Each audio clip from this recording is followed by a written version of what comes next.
नमस्कार, स्वागत है आपका सच्चाई का सामना में। मैं हूं आपके साथ आस्था तिवारी। किसी ने सही कहा है कि भारत गांव की भूमि है और किसान देश का आत्मा।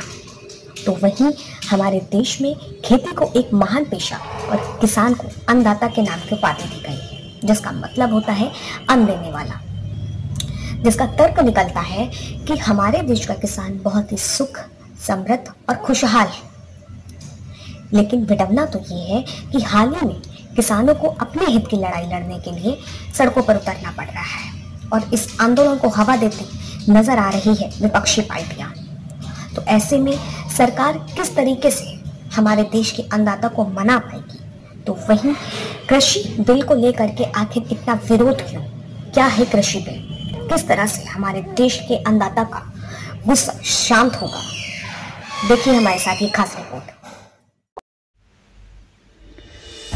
लगातार चल रहे किसान आंदोलन को लेकर जिस तरह सरकार और किसानों के बीच एक जंग सी छिड़ी हुई है और जिसका हल क्या निकलेगा, ये लगातार सस्पेंस में बना हुआ है। जहां किसान धरने पर बैठे हैं तो वहीं सरकार उन्हें मनाने का निरंतर प्रयास कर रही है, मगर निष्कर्ष कुछ नहीं निकल पा रहा है। छठी बैठक में सरकार के द्वारा पास किए प्रस्ताव को अन्नदाता ने ठुकरा दिया है और वो एक ही बात पर अड़े हुए हैं कि एमएसपी बिल वापस ले सरकार। ऐसे में सरकार के सामने एक बड़ी मुसीबत खड़ी हो गई है कि देश में अन्नदाता को कैसे मनाया जाए। मगर उससे पहले हमारे लिए जानना जरूरी हो जाता है कि एमएसपी क्या है। किसानों के हितों की रक्षा करने के लिए देश में न्यूनतम समर्थन मूल्य की व्यवस्था लागू की गई है। अगर कभी फसलों की कीमत बाजार के हिसाब से गिर भी जाती है, तब भी केंद्र सरकार तय न्यूनतम समर्थन मूल्य पर ही किसानों से फसल खरीदती है ताकि किसानों को नुकसान से बचाया जा सके। किसी फसल की एमएसपी पूरे देश में एक ही होती है। भारत सरकार का कृषि मंत्रालय कृषि लागत और मूल्य आयोग अनुशासनों के आधार पर एमएसपी तय करते हैं।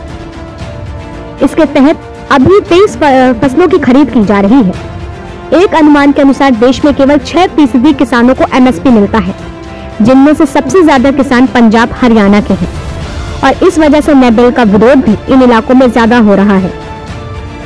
इस आंदोलन में आग में घी डालने का काम कर रही है विपक्ष पार्टियां, जिसके चलते कई डर हमारे देश के अन्नदाता को सता रहे हैं कि सरकार ने अब तक लिखित में ऐसा कोई ऑर्डर जारी नहीं किया है कि फसलों की सरकारी खरीद जारी रहेगी। अब तक जो बातें हो रही हैं वो मौखिक नहीं है। एक यह वजह है कि नए कृषि कानून के बाद किसानों की चिंता बढ़ने की। अगर एमएसपी पर खरीद का प्रावधान सरकार कानून में जोड़ भी दे तो आखिर कानून का पालन किया कैसे जाएगा? एमएसपी हमेशा एक फेयर एवरेज क्वालिटी के लिए होता है, यानी फसल की निश्चित की गई क्वालिटी होगी तो ही उसके लिए न्यूनतम समर्थन मूल्य दिया जाएगा। अब कोई फसल गुणवत्ता के मानकों पर ठीक बैठती है या नहीं, इसे तय कैसे किया जाएगा? ऐसे कई बातों का भय किसानों को सता रहा है और देश के किसानों के जहन में भय बनना यहाँ खत्म नहीं हुआ। हमारे किसानों को बताया गया कि व्यापारी आपकी जमीन छीन लेंगे। यही वजह है जिसके चलते देश का किसान यस और नो के जवाब पर अड़ा है। ऐसे में सरकार का कहना है कि ये बिल हमारे देश के अन्नदाता को भविष्य में होने वाली मुश्किलों से बचाएगा। ये बिल अगर वापस लिया तो देश के किसान को जो सरकार लाभ देना चाहती है वो नहीं मिल पाएगा और सरकार ने ये बिल वापस लेने से भी इनकार कर दिया है और निरंतर किसानों के साथ बातचीत करने का बोल रही है।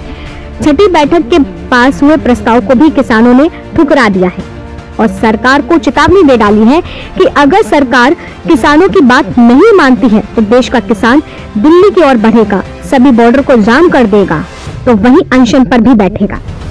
प्रस्ताव में उन सारी बातों का हल दिया गया था जिसका भय देश के किसानों को था, मगर किसान अपनी जिद पे अड़े हुए हैं। कृषि मंत्री ने स्पष्ट कहा है कि वह किसानों से हर मुद्दे पर बात करने के लिए तैयार है, लेकिन आंदोलन का हंगामा हर रोज बढ़ता जा रहा है क्योंकि देश विरोधी ताकतें किसानों को बहकाने का एक मौका नहीं छोड़ रही। इसी के चलते कहीं न कहीं ऐसी बातें सामने आ रही हैं कि मोदी सरकार के 6 सालों को कार्यकाल के दौरान मजहबी कट्टरपंथी बौखलाए हुए हैं। इस दौरान उठाए गए 3 तलाक, राम मंदिर और नागरिकता संशोधन कानून जैसे पीएम मोदी के कई कदमों से इनके देश विरोधी मंसूबे पर पानी फिर गया है पहले इन्होंने देश के आम मुसलमानों को भड़काने की कोशिश की। शाहीन बाग का ड्रामा हुआ, दिल्ली में फैलाने की साजिश रची गई, लेकिन जल्द ही इन चेहरों से नकाब उतर गया और वैसे देश के किसान को भी भड़काने का प्रयास लगातार चल रहा है। ऐसे में देखना होगा कि सरकार इस मसले को किस तरह से हल करती है और देश के अन्नदाता को कैसे मना पाती है। तो ये थी हमारे देश के किसानों की हित की लड़ाई, जहां लगातार वो अपने हित की मांग कर रहे हैं, कृषि कानून बिल का विरोध करते हुए नजर आ रहे हैं। तो कृषि कानून बिल आखिर था क्या और सरकार किस तरीके से हमारे देश के अन्नदाता को मनाने के लिए लगातार डटी हुई है, उनको मना रही है। तमाम जो प्रस्ताव हैं उनको भी पारित किया गया है और लगातार सरकार की यही एक मांग है कि हम अपने अन्नदाता का गुस्सा किस तरीके से शांत करा सकते हैं।